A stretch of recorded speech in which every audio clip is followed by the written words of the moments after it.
Hi everyone, Stepan here. Today we are looking at Karpov's Caro-Kann games. Now, Anatoly Karpov, in my opinion, is the greatest player of all time and the greatest Caro-Kann player of all time by far.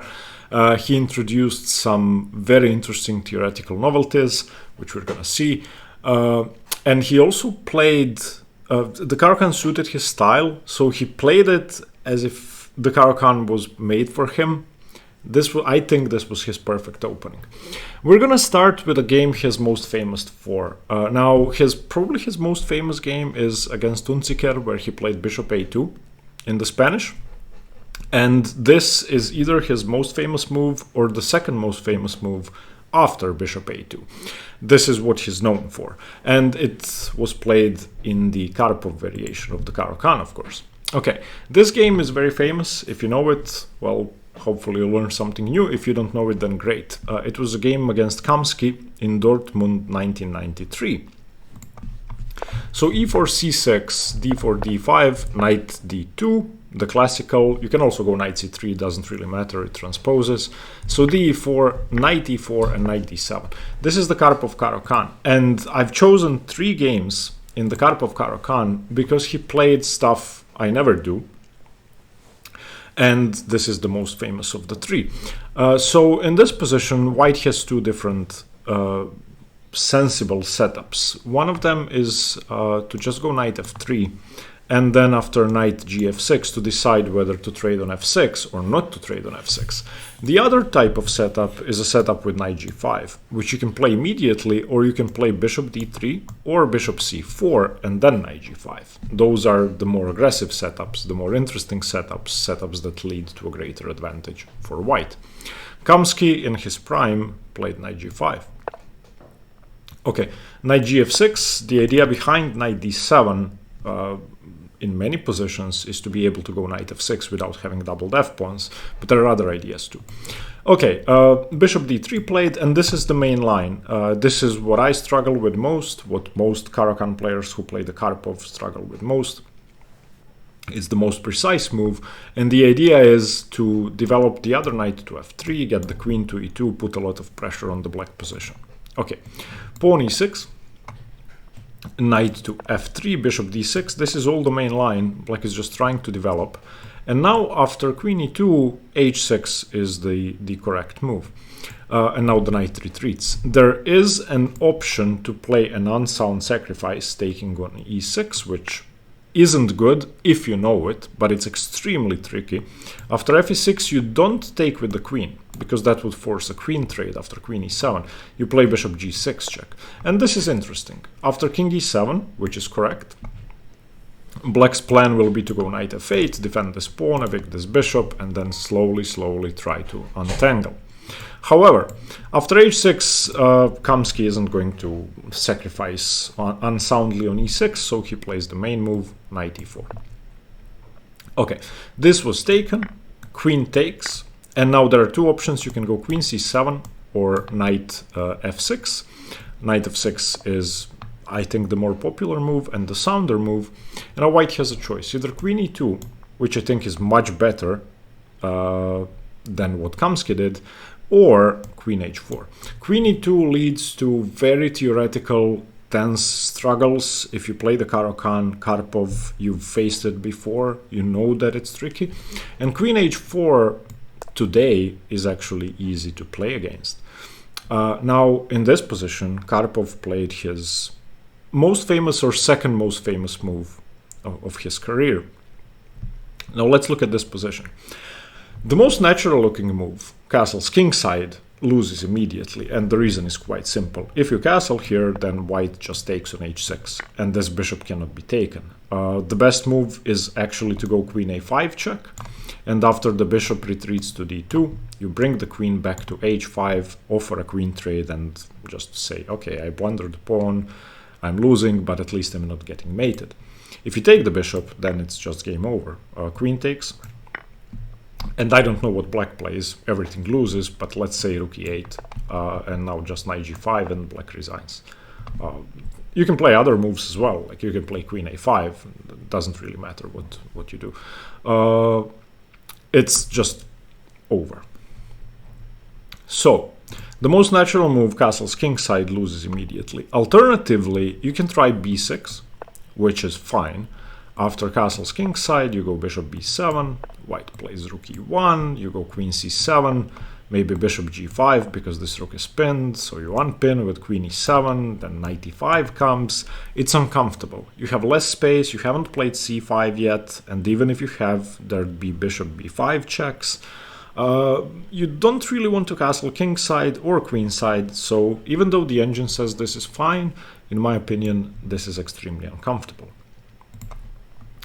So back to this position. Today, the engine-approved way to fight against this, and what I've prepared for Grandmaster Zelčić when I faced him in the first Croatian League, is rook g8.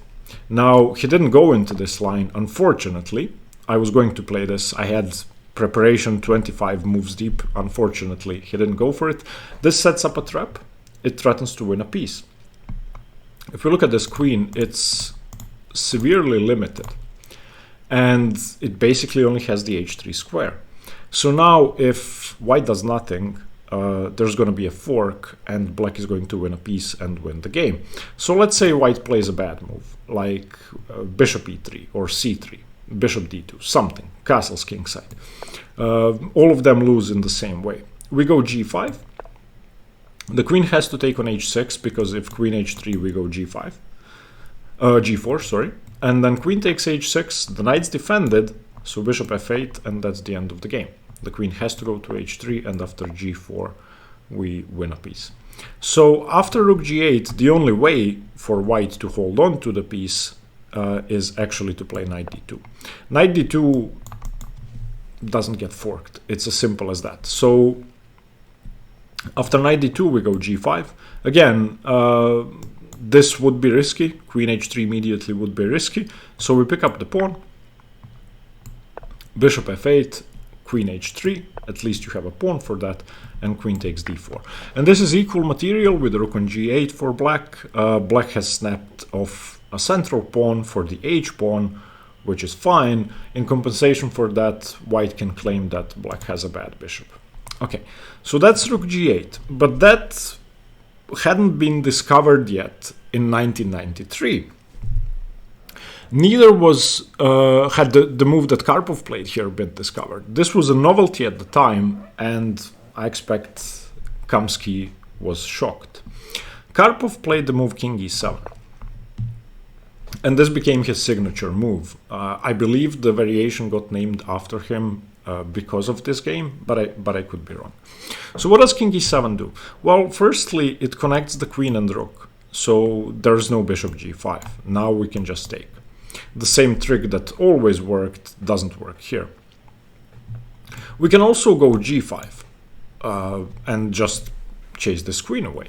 We want to go g5 and g4, and the pawn is defended, and we just win. So let's say white does nothing again, like bishop d2, we go g5, and the queen has to go to h3, and then we go g4, and we win the game. Same trick as before, but the bishop doesn't come to f8 because the h6 pawn is defended and the king is on e7. So after king e7, white actually has to do something. Now, it's not easy to move your queen.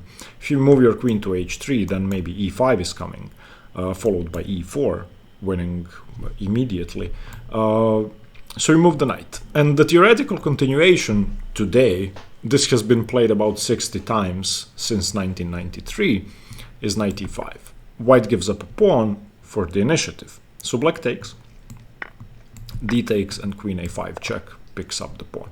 c3 is better than bishop d2, and queen takes. Because on bishop d2 you can also pick up the b pawn. Your b pawn is defended, so rook b1 wouldn't really do anything. Okay, so black's a pawn ahead with a very bad bishop on c8. Again, this was a novelty at the time. Bishop e3 is correct. b6 is still theory today. Castle's queenside is fine. g5 I think is still played today. Queen a4 I think isn't precise. I think queen h3 is considered to be better today, although queen a4 is okay. Okay, and in this position, Karpov played c5, which is understandable. You're not really afraid of any discoveries after rook he1 because the queen could take. And bishop f4 and bishop d4, although scary, well, you can move your queen back. Okay, bishop d7 tempo on the queen. He was just trying to defend the c-pawn with b6, so you don't have to play bishop b7. Okay, queen a3 gets away from the attack. Rook h to d8, fine, all sensible. g3 saves the pawn. I don't think the pawn could have been taken. I think this prepares f4 more so than defends the h2 pawn. Queen c7, finally getting the queen out of the way. And now bishop d4. You cannot take the bishop because the pawn is pinned to the king. And I'm not sure white wants to take on f6. So this move, to my eyes, was slightly strange. It's a flashy move because the bishop cannot be taken, but are you really going to take on f6? I'm not sure about bishop d4. Karpov played bishop e8, opening up his rook, sensible move. King b1 played, which is not precise according to the engine, but understandable for humans, I think. A better move was rook d2 and trying to double down the d-file. You don't really need to waste time on king b1. So king b1, rook d5 played, f4 played, trying to break open the kingside pawn structure and just ignoring that with rook a d8.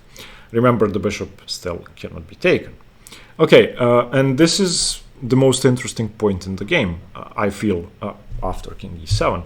In this position, Kamsky played bishop c2, just defending his rook down the d-file. Instead of that, he could have, and I think should have, tried bishop e5.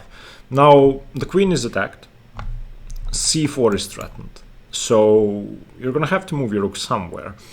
And white threatens to gain some space and then maybe bring the bishop back. Now, moving the queen to c6, for example, looks pretty ugly. c4, rook d7, bishop c2. I think because of this pawn, white has full compensation for the lost pawn, and because of this bishop, of course.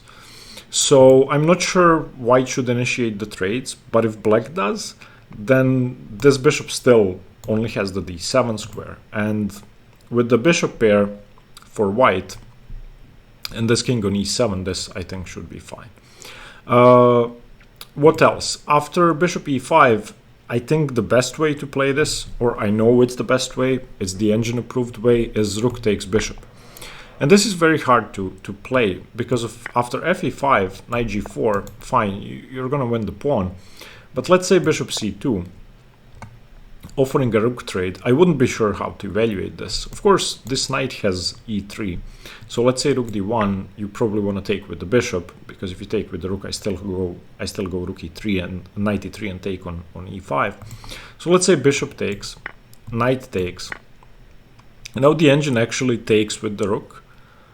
If queen a6, which is sensible, preventing knight d3, then we have something like bishop c6. And even though black is down the exchange for 2 pawns, this should be slightly better for black. There's great king safety, excellent piece activity, intact pawn structure, passed pawns in the center, which if they start rolling forward, they're going to be very, very scary. And also you could consider c4, knight d3 at some point.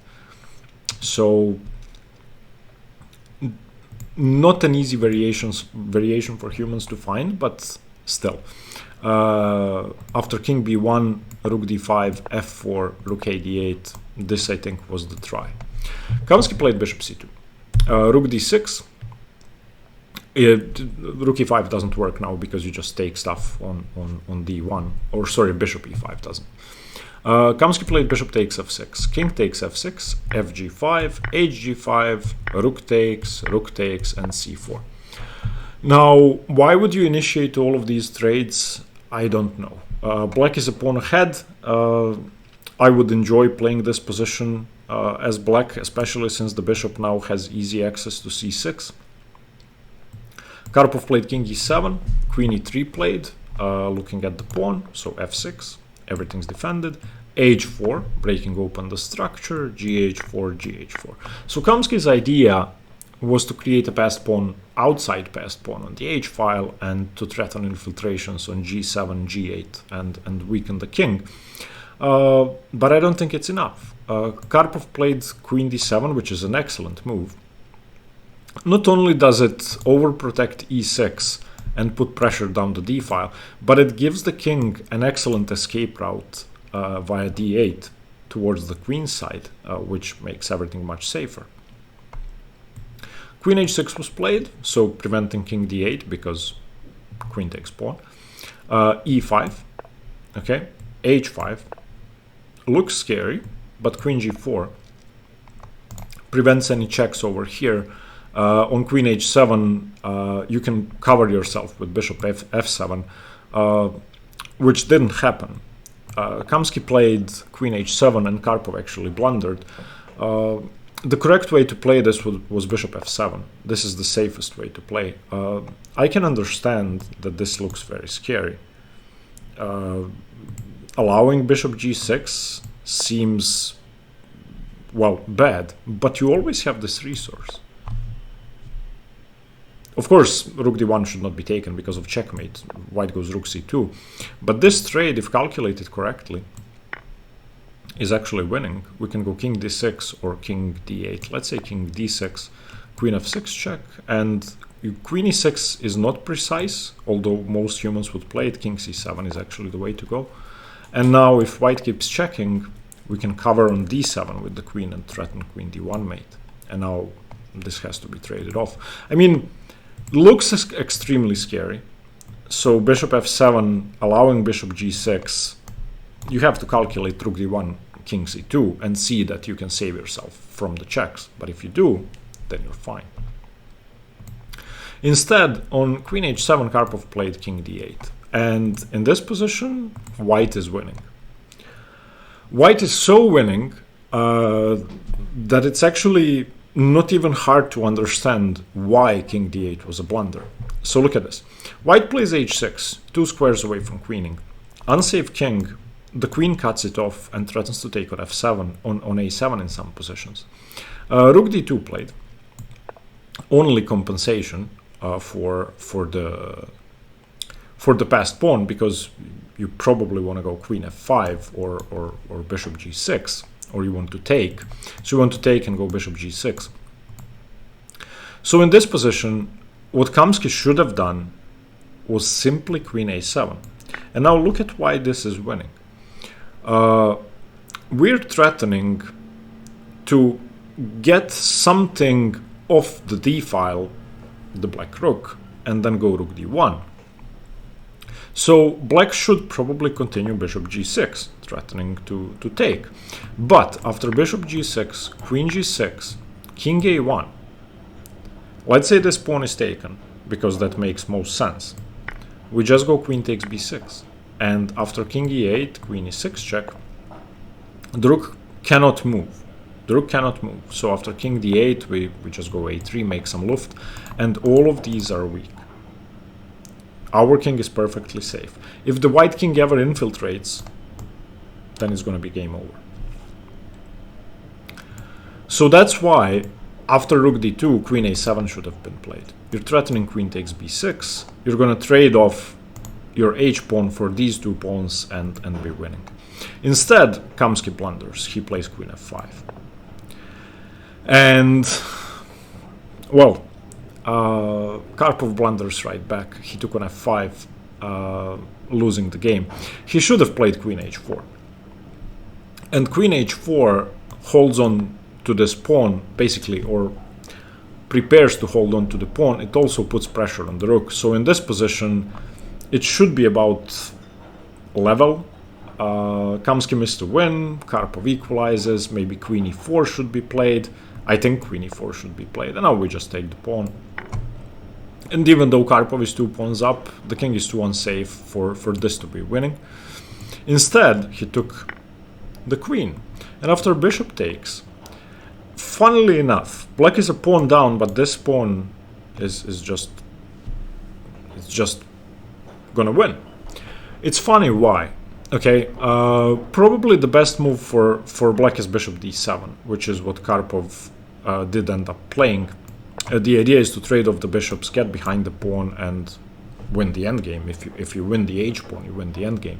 However, this is completely losing for black. White just has a way to overwhelm the black pieces. And again, Kamsky blunders.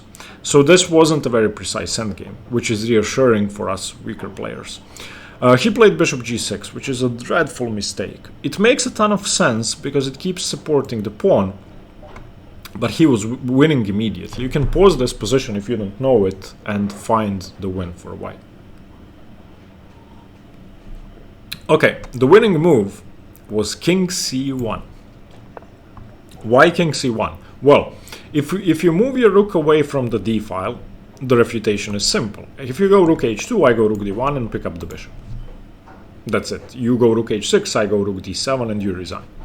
Okay. If on king c1 you keep the rook on the d file, you go, let's say, rook d4, then I just go bishop e4. And after bishop e4, your rook is cut off from holding on to the h-pawn. So you have to, let's say you give me a check, you take a pawn with check. Okay, so here king d2, you check again, I go king c3. What do you do now? What does black do? Whatever black plays, I'm just going to push that pawn. You're not going to stop that pawn. The bishop cannot control f5.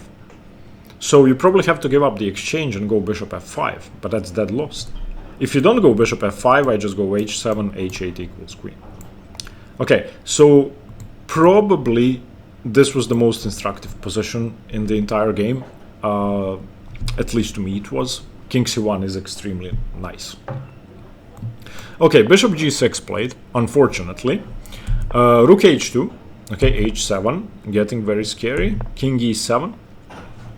And in this position, the only way to stay in the game for white was to go rook g1. And the idea behind rook g1 is to put pressure down the g file on g7 and g8.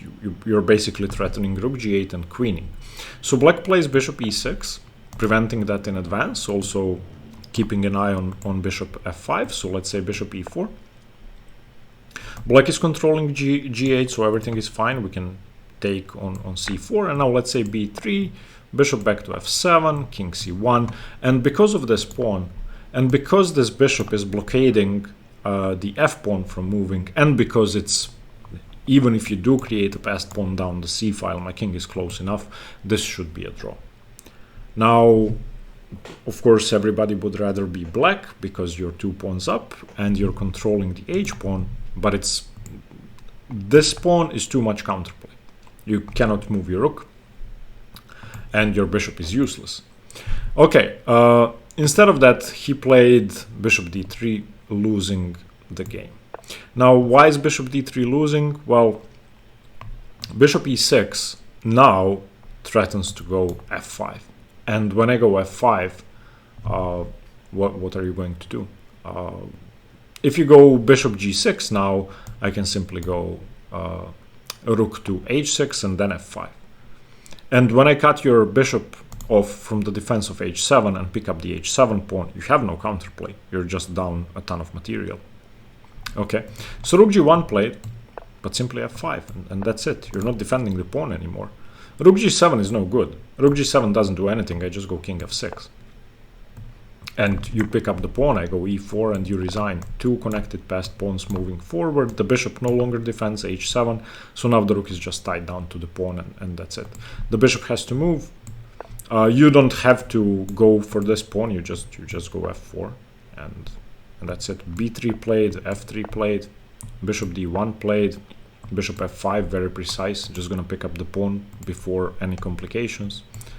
Bishop takes h7, rook b7, king e5, rook b6, rook a2, and in this position Kamsky resigned. It was resignable 7 moves ago. As soon as he allowed f5, it was game over. 2 connected passed pawns and no counterplay with the h-pawn. So I would say this is either Karpov's most famous game or second most famous game because of this move, king e7. It wasn't a precise endgame, unfortunately for us viewers, but it was still instructive because I believe you learn more when people make mistakes. Okay, next game. Now, this was played in the candidates final in '87 between Andrei Sokolov and Karpov. We know how that World Championship went. You can read up on the history.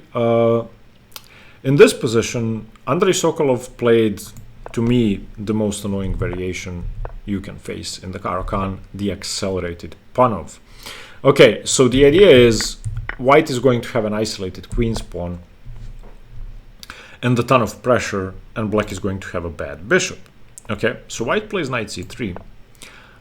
Black takes the pawn back, knight f3 played, and in this position, which I've had many times, I always go knight c6, followed by e6 and bishop e7, and then I castle, and then I struggle to develop my light squared bishop.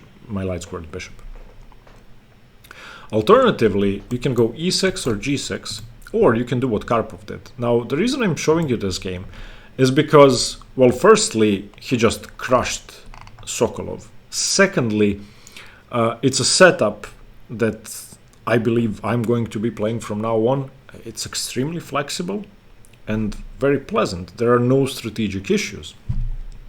So what you do is you fix their pawn structure straight away, bc3. Now, white, of course, has a great center, but white needs to play d4, bishop d3 as quickly as possible to claim this diagonal and to develop. Okay, so black plays g6. Since you took on c3, since this bishop has no better square but d3 because it's loose on c4, this is actually very sensible. You're going to be blocking that bishop while your g7 bishop is going to be preparing the move e5 after you've castled. So if we imagine something like this, d4, bishop g7, let's say bishop d3, castles, rook e8, rook e1, knight c6, okay? I don't know, let's say bishop d2 and e5.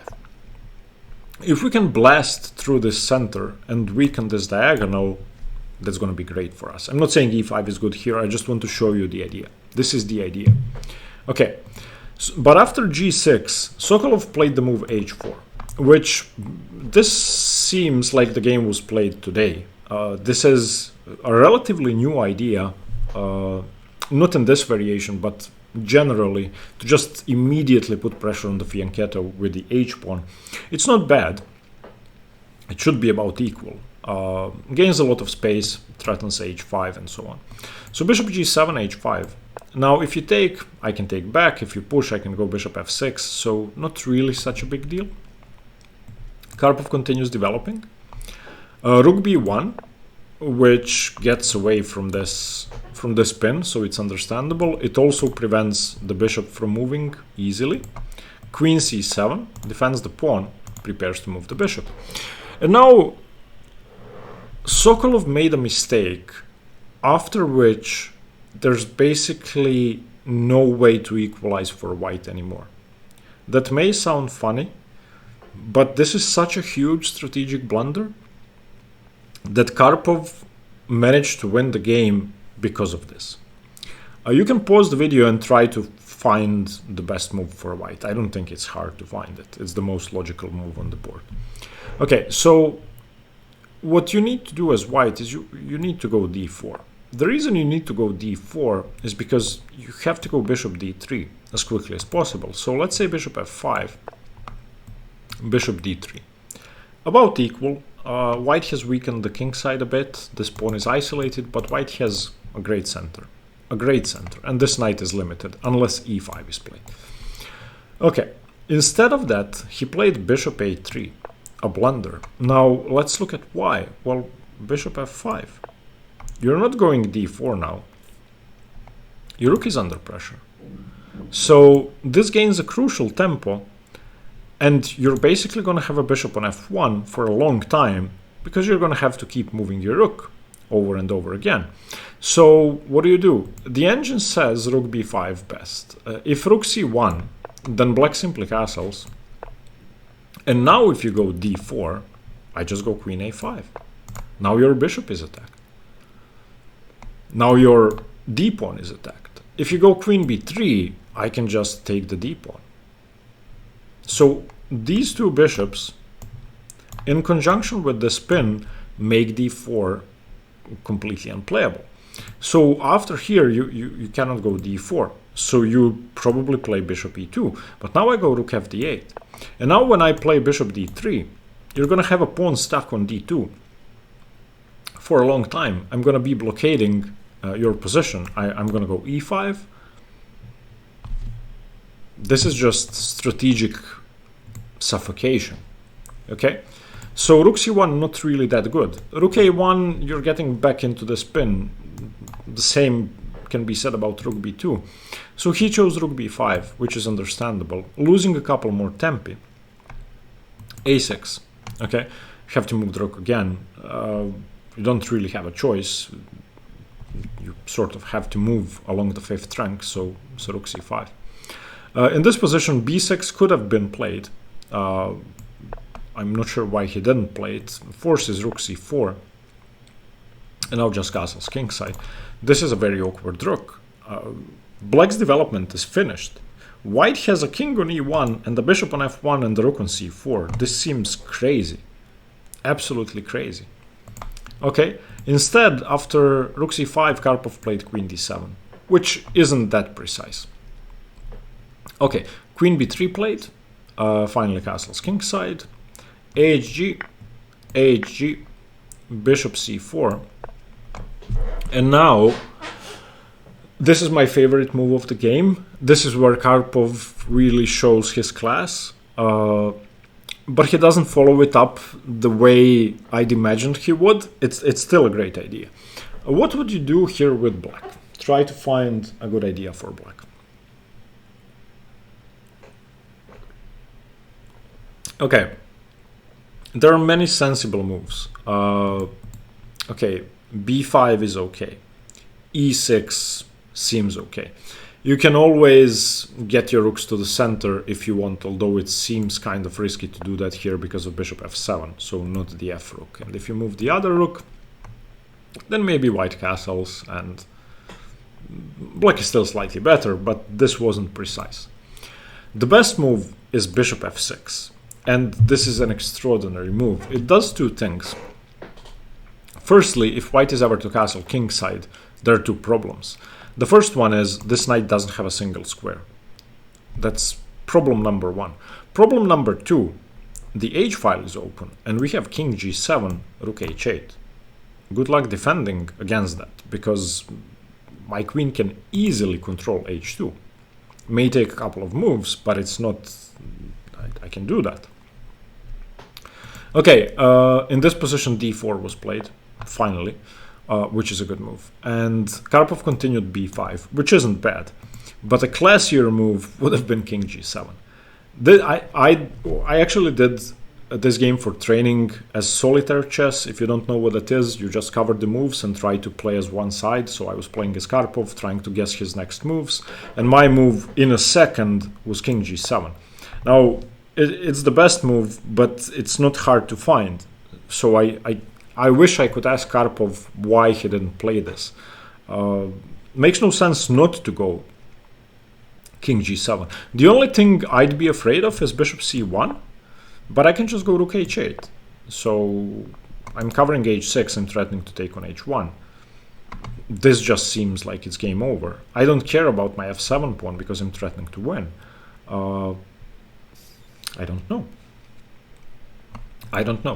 Instead, after d4, he played b5. And it is Karpov-like to try and get the bishop away from f7, okay? But the bishop stays on the diagonal with bishop d5. Now, you don't really want to go e6 because of g4 in some positions. That could be pretty scary. So he gets the queen away from the diagonal too. He plays knight a5. Okay, now no more pressure on f7. Maybe now king g7 is an option for him. The queen went to d1. The knight went back to b7, putting pressure on the rook, and if rook c6 you lose the bishop, so this is just worked out tactically. He tricked Sokolov into losing material. Knight e5 was played, but it doesn't work. Just bishop takes e5, d takes e5, knight takes c5. The queen is defended, so bishop f7 does nothing.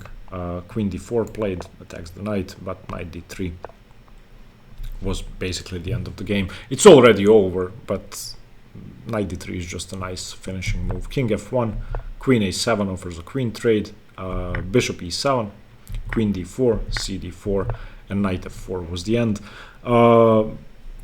If you take the exchange, you're just down material. Like if bishop a8, then rook a8 blocks a piece up for a pawn. Game over. I just thought the variation was extremely interesting. Playing this against the accelerated Panov is finally something that doesn't make me uncomfortable. And I just cannot wait to have this on the board next time. I want to try this out. Okay, next game is Spassky Karpov from the Belfort World Cup, played in 1988. Now, the next two games I'm going to show you were played in the same variation, which is, its name is new to me. It's called the Ivanchuk defense. Okay, so probably Ivanchuk played it first. I plan to find and analyze those games, but I was really impressed with Karpov's games in the variation, so I wanted to include them here. Again, to me, those are new ideas, and today you could even say they are outdated, but they aren't popular. Not many people play them. So if you learn them, you're going to have sort of a surprise weapon in the Karpov.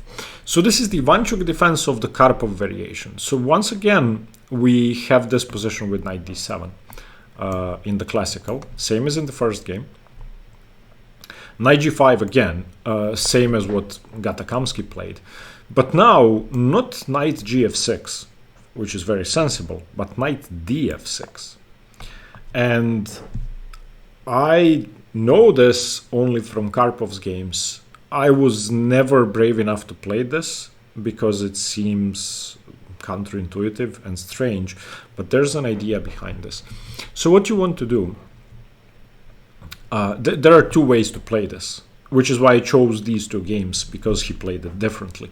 One idea, which is the best idea, is to go e6 and then play the g knight to e7 and to d5. Develop that way.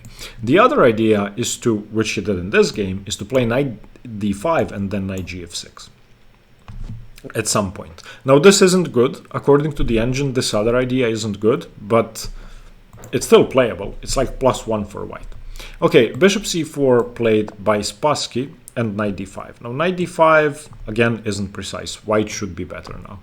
And white is better after several moves. The best move should be knight 1 to f3, which is what Spassky played. The engine says +1.3.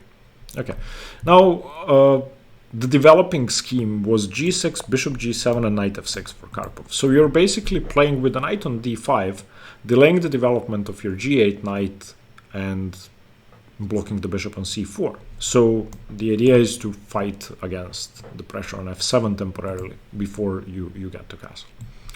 Okay, castles, bishop g7, rook e1, h6, sensible, knight e4, bishop g4, a4. Okay, Spassky gains some space. Okay, knight gf6, this was taken back with the bishop, and the engine now feels it's much closer to equal. Some minor mistakes were made by white, but nothing major. Everything Spassky did was fine. So it seems to me that this is one of those positions where the engine changes its mind after a while. And visually, at least, it seems pleasant. I wouldn't mind having black here. There's only one issue. So white plays rook a3. And this, by the way, is a great idea by Spassky, improving this rook. The bishop is on the h6 pawn, so you don't really want to develop it because you don't have a good square to develop it too. And you're saying that black's king isn't going to be safe anywhere, which is true. If you castle kingside now, bishop h6 probably is just winning. If you move your queen and castle queenside, well then something like bishop a2 and c4 blasts open the entire queenside. Also, simply b4, b5 blasts open the queenside. So Karpov played king f8. It makes a lot of sense. You want your king on g7, but you don't want to lose your h-pawn. Now what's white gonna do? Is there anything white is threatening? No. White plays h3. Karpov gives up the bishop. You don't really have time to retreat. Neither would your bishop be excellent like on e6. So he takes. Rook takes. And king g7. Now this is a good bishop. At some point you'll want to go c5 probably after this tension is released. And your king is pretty safe. Your rook is coming to e8 or to d8. Everything is fine. c3 played. Queen d7 connects the rooks. Queen d3. Rook a d8. Seems like a fine position. This bishop pair, even though it should give white something more than equality, isn't really that active, especially the light squared bishop. I mean, our dark squared bishops are equal. My bishop does a great job defending, and why would your bishop be better than my knight? You probably would like to transfer this bishop back. Probably go queen c2, bishop d3 if I had white, and then maybe c4 to chase away my knight, but then d4 is hanging. So to simplify things, the only way to activate this bishop, I feel, and to get rid of this knight would be to weaken the d-pawn. So to my mind, the bishop pair, no advantage here. Rook e4 played, queen c8. To be honest, I'm not really sure what queen c8 does. Maybe he was just trying to move the rook up the board and double the rooks. That makes sense, but okay. We can see what he did, but he did it based on what white did, so maybe this wasn't the original idea. So b4 was played, and then rook d6. And he ended up playing rook e6 because of rook g3. I think he needed to, well, trade off some material, and he was also setting up a trap. I don't think he would have played rook e6 had Spassky not played rook g3. Okay, so he plays rook e6, and this now sets up a very scary threat. It threatens to win the bishop on c1 if you move your rook away. If you trade, then I can just take either with, well, I cannot take with the pawn, I take with the queen, and it should be about equal. Of course you have rook e3 here, but when I go queen d6, there's pressure on d4. I can probably go a6, b5, chase your bishop away, lock this pawn on c3. Should be okay. But Spassky blunders. Rook e4, and now it's game over. The trap paid off. Rook e1 check, king h2. Rook takes bishop, and that's it. You don't have enough. The sacrifice just isn't enough. If you're thinking rook takes g6, it doesn't work. I can just take, and so what if you play queen g6? I just go king f8. There's no pressure. There's nothing here. So an unfortunate blunder for Spassky. This isn't why I wanted to show you the game. It's because this setup in the Ivanchuk defense with the early knight d5 is actually fine. The engine doesn't like it, but you're gonna develop. You're gonna do this, and it seems fine to me. It solves all of black's problems in the Karpov. That's why I like it. Okay, the last game was played 2 years after the game with Spassky in Biel, Switzerland, 1990. We have the same variation. So the Karpov Caro-Kann with knight g5 and knight df6.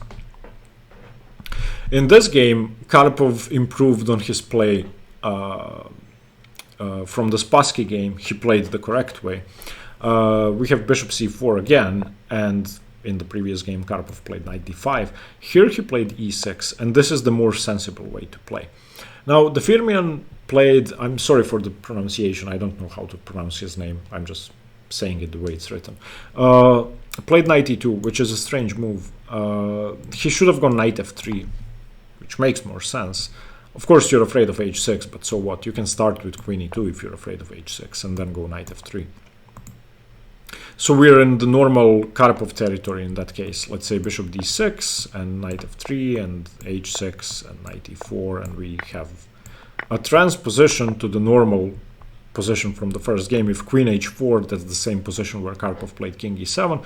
If queen e2, then queen c7, and you know about this. I had explained it already. But knight e2 is not active at all.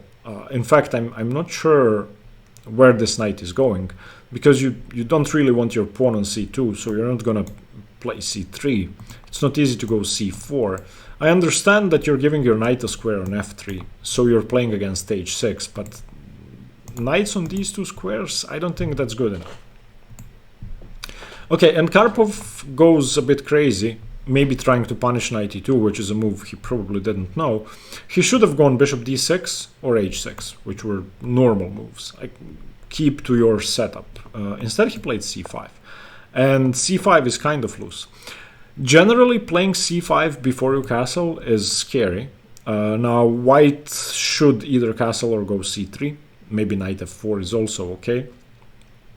The Firmian castled, which is okay. h6, the knight drops back to f3. a6 played, wants to go b5, so a4 makes sense. And now he took on d4, trading his c-pawn for the d-pawn. Knight e takes was played, which is okay. I mean, taking with the knight is okay, playing bishop f4 is okay, you can pick up the pawn later. Now the position should be about equal. I don't really like this knight on d4. It seems awkward. But okay. Bishop d6, queen e2, and now we see the setup. Knight e7. And this knight wants to go to d5. This is what I was talking about when I was mentioning this knight df6 idea in the Karpov. White plays knight e5, which is very standard. Queen c7, putting pressure on e5. Okay. Bishop f4 seems kind of loose, especially in light of knight d5 or g5, so he just plays knight f3. Okay, Karpov castles, b3. b3 I don't understand. I don't know. He probably wanted to play bishop b2, but why would you want to play bishop b2? It seems like this diagonal isn't as promising, because e5 is your strongest square, and you don't really want to move your knight. If you move your knight, where does it go? So, okay, I'm not sure about b3. b6, I am sure about b6, because this bishop has no other squares. Bishop b2, bishop b7. Okay, now we have the perfect Caro-Kann. Two bishops active. This is very similar to the semi-Slav. When you get these two bishops on d6 and b7, especially with the queen on b6 or c7, usually black is more than equal. In this position, the engine says minus 0.4, minus 0.5. It's very hard to claim that white has equality when black has these excellent bishops and no other issues, and an extra pawn on e6 that defends the king side. So if we put this pawn on e3, white's king would be safer, and white's knight would have the d4 square. Since there is no pawn on e3 and there's a pawn on e6, black's knight has d5 and then f4, and it's just a more pleasant position. This is going to be advantageous in the endgame, not now. You don't want a queenside pawn majority with two bishops staring at your king. You want a safe king and squares for your pieces. Rook ad1 played, and now knight ed5. Okay, excellent square. Knight f4. Knight f4 is coming if you're not careful. If the bishop moves, knight c3 is coming. So rook d4. Understandably, I feel covering the f4 square and maybe threatening a kingside attack. b5. Okay, if a takes b5, a takes b5, bishop takes b5, then we have rook a2. The idea is a temporary pawn sacrifice that opens up the a2 square for our rook. Now, defending this, unless you want to go rook b1, which seems absurd, is just bad. I think we can just take this and go knight c3, and this has to be winning for black. everything is hanging, have to defend your bishop. Let's say you go queen c4, we can just take on e5. We just get our piece back, so we got 2 pieces for the rook. So on b5 he played bishop takes d5, justifying knight d5. Okay, bishop takes d5. Now look at this bishop, look at this bishop. What can you move? There's actually nothing you can easily move. He played knight g4. Okay, bishop e7 was played, which is okay, covering the f6 knight. Knight f to e5 was played. And in this position, Karpov made probably the only serious mistake in the game. He played the move queen b7, which again, visually looks very appealing, but there's a tactical issue. He should have taken on g4. It was safer to go knight g4, and rook fd8, and just play queen b7 on the next move. It's not going away. You still have 2 excellent bishops and this pressure down the diagonal. He played queen b7 straight away, and you can pause the video here and try to punish queen b7. It's extremely hard to calculate, but the idea isn't hard to see. Yeah, find an idea for white and calculate it correctly. The Firmian played knight takes f6, which, I mean, visually even doesn't seem good. There are all of these pins, but after king h8 there are no pins. Black just has the bishop pair and a much easier position to play. Instead of that, he had knight takes h6, and gh is forced, and now rook h4. This is a temporary piece sack, which either black gives up one of his pieces or is in great trouble. Now, when I was analyzing this, I thought to myself, okay, can I just take on g2? Maybe bishop takes g2 is okay. I mean, what else? If king h7, that doesn't work, then just rook h6. And after here, then queen e3. And where do you move your king? Let's say, I don't know, king g7. After king g7, queen g5, and king h7 or king h8, it doesn't really matter. I go knight g4. If you take on g4, I just go queen g7 checkmate. So it's very scary to do something like that after knight h6, gh6, rook h4. So you cannot defend the pawn. So let's at least take on g2. Now, when you take on g2, white doesn't need to rush. There's no mate yet. We go rook e1, and let's say king h7 now. King h7 now. If we try to do the same thing, then there's actually a better defense to queen e3. On queen e3 now, we can go king h7 or king g7,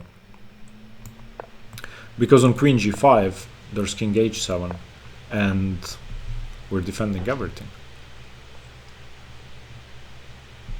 On knight g4, in this position, we have bishop h1, and on queen h6 we're just running away, king g8. We have a mate threat on g2, so there's no time for white to do something like knight takes f6 because of bishop takes f6. Okay, so on knight h6, gh6, rook h4, we take on g2, rook e1, and now king h7 defending the pawn. White should be better. I think queen e3 is the best move, just putting pressure on the pawn. But knight g8, let's say rook g4 wants to take the bishop, and now you have to be careful. You have to give up this bishop. This is the hardest part of the analysis. When I was solving this position or trying to figure it out, I played bishop f6 after an hour. When I tried bishop d5, saving my bishop, I always got mated. And for example, knight takes f7, threatening to take and take. Rook takes f7 seems forced. Queen d3 check, what do? Bishop e4, okay, I just get my piece back. Now the engine says this is equal, but I always got mated. So it's not easy to defend. It's the wrong sort of equal. It's equal where white has this bishop and two rooks and the queen next to your king. So not a good idea. So instead of saving the bishop, I decided on bishop f6, and after rook g2, it should be equal, and it's easier to defend once you're covering this diagonal, but I would still rather be white. So queen b7 could have been punished with knight h6, maybe not immediately winning the game, but definitely giving the Firmian a very, very strong initiative for this knight, which wasn't really doing that much. Okay, knight f6 played instead, as I said. Bishop f6, rook g4 played, king h8, getting away from all of the pins, c4, bc4, and knight d7.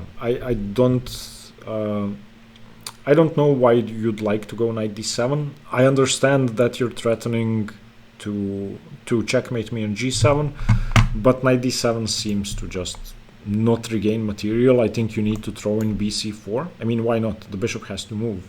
Why not throw in bc4? But he played knight d7, and it's not enough to win. Bishop takes. Now, if you take the rook, if you think, okay, I'm going to pick up the exchange somehow, no, I just go c3. Now I have a passed pawn 2 squares away from queening. Your knight is trapped, and I'm just winning. So on bishop b2, he had to go queen b2. Now watch out for checkmate, so let's defend rook g8 first. But again, this pawn is very scary. He played rook h4. I don't know what else to suggest. You cannot take the pawn now because the pawn is pinned to your queen. If you try to save the pawn with rook g3, then queen takes d7. So rook h4 played, threatening mate again because the pawn is pinned. Don't blunder mate.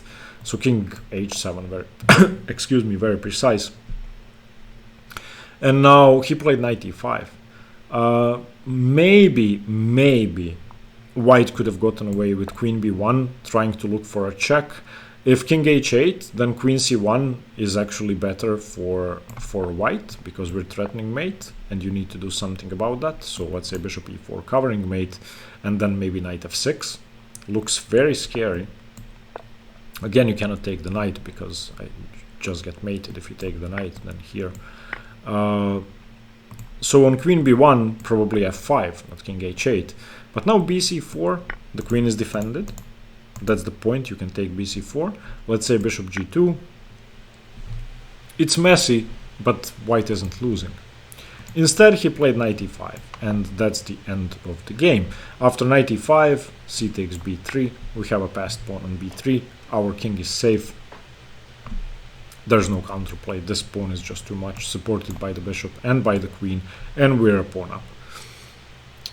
Sorry, 2 pawns up. Rook e1, rook ac8, queen d2 played. Doesn't really matter what white does now, it's over. f5, defending against all the threats, because now the queen defends laterally.